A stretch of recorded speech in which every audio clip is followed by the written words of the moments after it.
Next topic है हमारा structures. तो वाई यूज़ स्ट्रक्चर्स की हमें ज़रूरत क्यों पड़ती है? अगर हम एक नॉर्मल वेरिएबल की बात करें, सपोज इंटीजर ए करके एक नॉर्मल वेरिएबल है, तो जो नॉर्मल वेरिएबल है वो क्या करेगा, एक सिंगल वैल्यू को होल्ड कर पाएगा ये एट अ टाइम। तो इंटीजर ए इक्वल टू अगर मैंने 10 डिक्लेयर किया है तो ए एक नॉर्मल वेरिएबल है जो एट अ टाइम 10 को ही होल्ड कर पाएगा।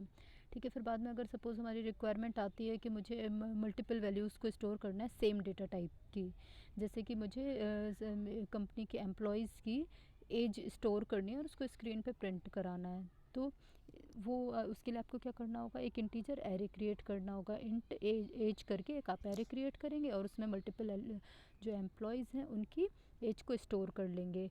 तो इस तरह से आप क्या कर सकते हैं, मल्टीपल इंटीजर वैल्यूज़ को या मल्टीपल फ्लोट वैल्यूज़ को या मल्टीपल कैरेक्टर वैल्यूज़ को एरे यूज़ करके उसमें होल्ड कर सकते हैं। अब स्ट्रक्चर्स का क्या यूज़ आता है कि अगर मेरे पास जो वैल्यूज़ हैं वो अगर डिफरेंट डेटा टाइप्स की हैं और मुझे उनको एक साथ स्टोर करना है, सपोज़ बुक से रिलेटेड इन्फॉर्मेशन है, मुझे 3 बुक्स की वैल्यूज़ जो है स्क्रीन पर, बुक से रिलेटेड क्या क्या इन्फॉर्मेशन हो सकती है, बुक्स के नंबर ऑफ़ पेजेस हो सकते हैं, बुक का नेम हो सकता है, बुक के ऑथर का नेम हो सकता है, date of publication, name of publisher. ठीक है, तो बुक से रिलेटेड कई सारी इन्फॉर्मेशन होती हैं जो हमें स्टोर करनी तो पड़ती हैं। तो उस केस में जो आपके पास वेरिएबल्स हैं वो डिफरेंट डेटा टाइप्स के हैं, है ना। नंबर ऑफ़ पेजेस के लिए आपको इंटीजर वैल्यू स्टोर करने की ज़रूरत पड़ेगी, बुक का नेम के लिए आपको स्ट्रिंग्स की ज़रूरत पड़ेगी, है ना। जो बहुत सारी जो इन्फॉर्मेशन है, प्राइस है, वो आपकी फ़्लोट में हो सकती है। तो इस तरह से जो है डिफरेंट डेटा टाइप को आपको एक ही ब्लॉक में स्टोर करने की ज़रूरत है। तो उसके लिए हम क्या करेंगे, एक ब्लॉक क्रिएट कर लेंगे बुक नेम का, जिसमें हम उससे रिलेटेड, सिर्फ बुक से रिलेटेड सारी इन्फॉर्मेशन को होल्ड करेंगे। तो इसलिए हम जो है इस टाइप की इन्फॉर्मेशन को, जो कि एक सिंगल एंटिटी से रिलेटेड है, उसको होल्ड करने के लिए हम क्या करेंगे, स्ट्रक्चर का यूज़ करेंगे।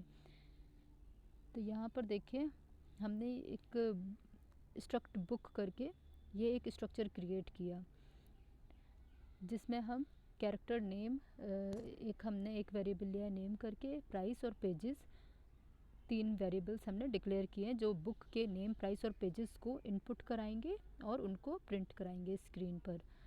तो एक हमने यहाँ पर स्ट्रक्चर डिक्लेयर कर रखा है बुक, जिसमें हमने ये 3 वैल्यूज़, 3 डिफरेंट डेटा टाइप की वैल्यूज़ को होल्ड कर लिया।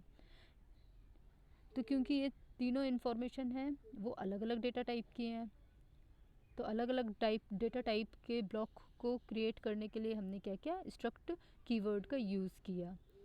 और ये सारी जो इन्फॉर्मेशन है वो किससे रिलेटेड है, बुक से रिलेटेड। आपकी बुक की इन्फॉर्मेशन हो सकती है, एम्प्लॉयज़ की हो सकता है कि आपको एम्प्लॉयज़ की जो है उनकी एज, उनका नेम, उनकी सैलरी, डेट ऑफ जॉइनिंग, तो ये भी तो आपके मल्टीपल डिफरेंट डेटा टाइप्स हो गया ना। तो और लेकिन सब किससे रिलेटेड है, एम्प्लॉय से। तो हम क्या कर सकते हैं, हम एक स्ट्रक्चर क्रिएट कर सकते हैं एम्प्लॉयज़ का, जिसमें हम इंटीजर एज ले सकते हैं, नेम ले सकते हैं जो कि स्ट्रिंग होगी, उनकी सैलरी हो सकती है जो कि फ्लोट हो सकती है, इंटीजर भी ले सकते हैं आप। तो इस तरह से आप क्योंकि ये सारी जो इन्फॉर्मेशन है एम्प्लॉय से रिलेटेड, वो डिफरेंट डेटा टाइप्स उसमें यूज़ हो रहे हैं, और वो सारी इन्फॉर्मेशन किससे रिलेटेड है, एम्प्लॉय से रिलेटेड है। तो इसीलिए हम एक स्ट्रक्चर क्रिएट कर सकते हैं एम्प्लॉय, और उसमें डिफरेंट डेटा टाइप की वैल्यूज़ को स्टोर कर सकते हैं और उनको डिस्प्ले कर सकते हैं। तो यहाँ पर देखिए इस स्ट्रक्चर को के हमने 3 वेरिएबल्स क्रिएट किए।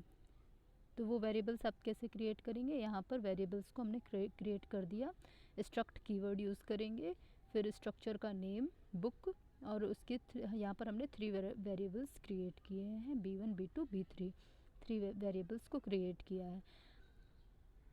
जैसे हम पहले भी करते हैं, तो सारे प्रोग्राम्स में हम स्कैनफ यूज़ करके उनकी इन्फॉर्मेशन को क्या करेंगे, इनपुट कराएंगे।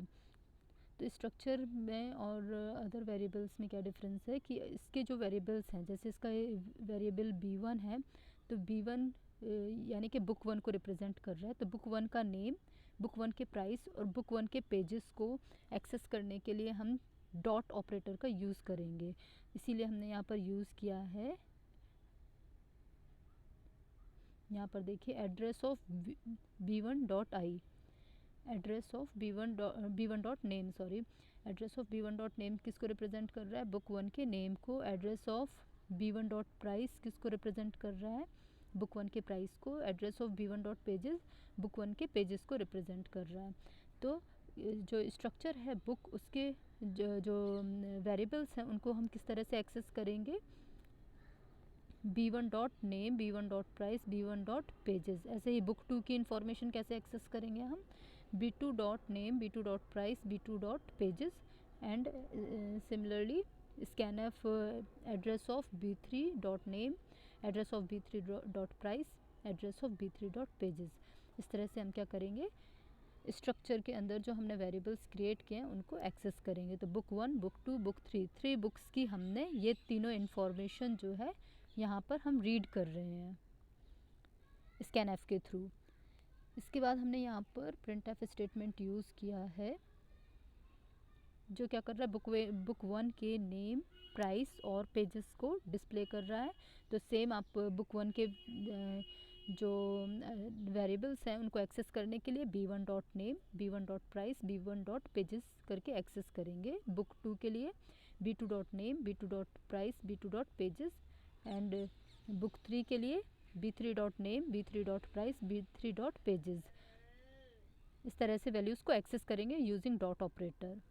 यहाँ पर आप आउटपुट देखिए, इसका आउटपुट क्या आ रहा है, enter names and price and number of pages of 3 books. ये आपका किस स्टेटमेंट की वजह से आ रहा है, ये आपका इस प्रिंटफ को, ये इस प्रिंटफ की वजह से ये डिस्प्ले हो रहा है ये स्टेटमेंट। फिर आप scanf के थ्रू तीनों बुक्स की नेम, प्राइस और पेजेस को इनपुट कराएंगे और यहाँ आपके ये जो है आप स्क्रीन पर प्रिंट कराएंगे। तो ये रहा आपका, and this is what you entered. ये आपका printf स्टेटमेंट जो ऊपर है ये डिस्प्ले होगा, and this is what you entered. और उसके बाद यहाँ पर ये तीनों printf स्टेटमेंट की वजह से आपकी तीनों बुक के नेम, प्राइस और पेजेस यहाँ पर ये डिस्प्ले हो जाएंगे। तो this program demonstrates 2 fundamental aspects of structure. Declaration of structure, इसमें हमने मेन क्या क्या चीज़ें देखी हैं कि आपको स्ट्रक्चर को किस तरह से डिक्लेयर करना है, पहले तो आपको ये देखना है। और क्या, accessing of structure elements, structure के जो एलिमेंट्स हैं उनको हम कैसे एक्सेस करेंगे। स्ट्रक्चर के एलिमेंट्स क्या क्या थे, नेम, प्राइस और पेजेस क्या हैं, स्ट्रक्चर के एलिमेंट्स हैं। तो यहाँ पर स्ट्रक्चर को डिक्लेयर करने के लिए स्ट्रक्ट कीवर्ड का यूज़ करना है, फिर उस स्ट्रक्चर का नेम देना है, फिर कर्ली ब्रैकेट्स के अंदर आपको उसके जो एलिमेंट्स हैं उनको डिक्लेयर करना है, जो भी उनके डेटा टाइप हैं। फिर कर्ली ब्रैकेट को क्लोज करके और इसके बाद आपको सेमीकोलन से उसको टर्मिनेट करना है। तो ये आपका इस तरह से आप स्ट्रक्चर को डिक्लेयर करेंगे। ये तो आपने स्ट्रक्चर को डिक्लेयर कर दिया।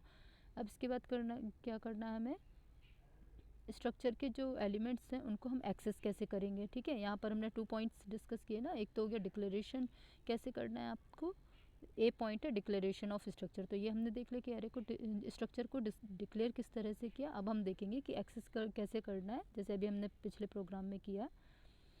तो एक्सेस करने के लिए क्या करना होगा, आपको उस स्ट्रक्चर के टाइप के आपको वेरिएबल्स क्रिएट करने होंगे। ठीक है, तो यहाँ पर हमने b1, b2, b3 जो है वो वेरिएबल्स क्रिएट किए। तो वेरिएबल्स किस तरह से हम क्रिएट करेंगे, स्ट्रक्चर के बाहर सेमीकोलन के बाद हम क्या लिखेंगे, स्ट्रक्ट कीवर्ड, देन उस स्ट्रक्चर का नेम जो कि यहाँ पर बुक है, और स्ट्रक्चर के वेरिएबल्स का नेम डिक्लेयर करेंगे। तो यहाँ पर हम 3 वेरिएबल्स ले रहे हैं क्योंकि हम 3 बुक्स के नेम, प्राइस और पेजेस जो है वो इनपुट कराने वाले हैं और उसको प्रिंट कराने वाले हैं स्क्रीन पर। ठीक है, फिर इसके बाद आपका क्या आता है, इसके बाद आपको उनको एक्सेस कैसे करना है। तो यहाँ पर देखिए ये फिर से एग्जांपल आपको दिया हुआ है कि हमने यहाँ पर स्ट्रक्चर को डिक्लेयर कर दिया है। इसके बाद इस स्ट्रक्चर को डिक्लेयर करके और उसको वेरिएबल्स को यहाँ पर क्रिएट कर दिया है। आप ऐसे भी इस तरह से भी कर सकते हैं। वेरिएबल्स क्रिएट करने के लिए यहाँ पर हमने सेमी कोलन के बाद, आप नोटिस करिए सेमी कोलन के बाद जो है हमने यहाँ लास्ट वाली लाइन में struct book B1 struct keyword use किया, फिर बुक स्ट्रक्चर का नेम लिया और फिर B1 B2 B3 three variables create किए।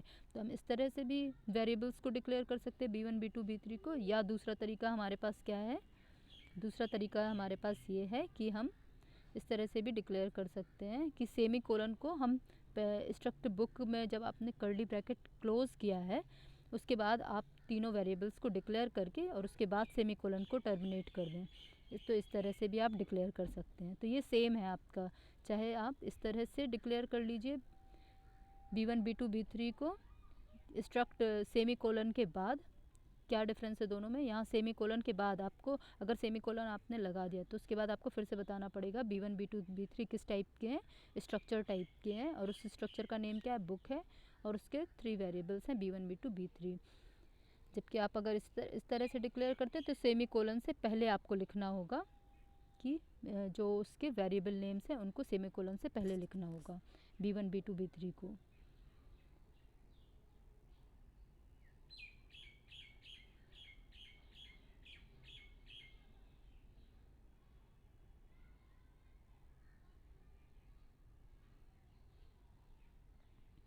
अब आता है कि उसको हम वैल्यूज़ कैसे देंगे, ये देखते हैं। तो स्ट्रक्चर को वैल्यूज़ हम इस तरह से भी दे सकते हैं। अभी हमने क्या किया था, जो प्रोग्राम किया था उसमें हमने स्कैनफ स्टेटमेंट का यूज़ किया था स्ट्रक्चर के वेरिएबल्स को वैल्यू देने के लिए। यहाँ पर देखिए हमने कि किस तरह से वैल्यू दी हुई है इसको। ये जो सेमीकोलन से टर्मिनेट करके अलग अलग जो है मैंने B1 को जहाँ पर डिक्लेयर किया वहीं पर यहाँ पर डिफ़ाइन भी कर दिया। ठीक है, तो आप इस तरह से भी वैल्यूज़ दे सकते हैं। जहाँ पर आपने B1 B2 B3 को डिक्लेयर कर रहे हैं वहीं पर आप उसको डिफ़ाइन भी कर सकते हैं, उसको वैल्यूज़ भी दे सकते हैं।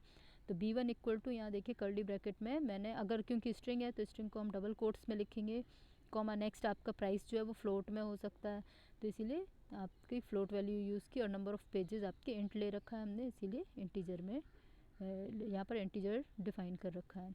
नेक्स्ट आपकी एक और बुक है, तो स्ट्रक्ट बुक, जहाँ पर आपने B2 वेरिएबल को डिक्लेयर किया वहीं पर हमने क्या किया, उसको डिफ़ाइन कर दिया।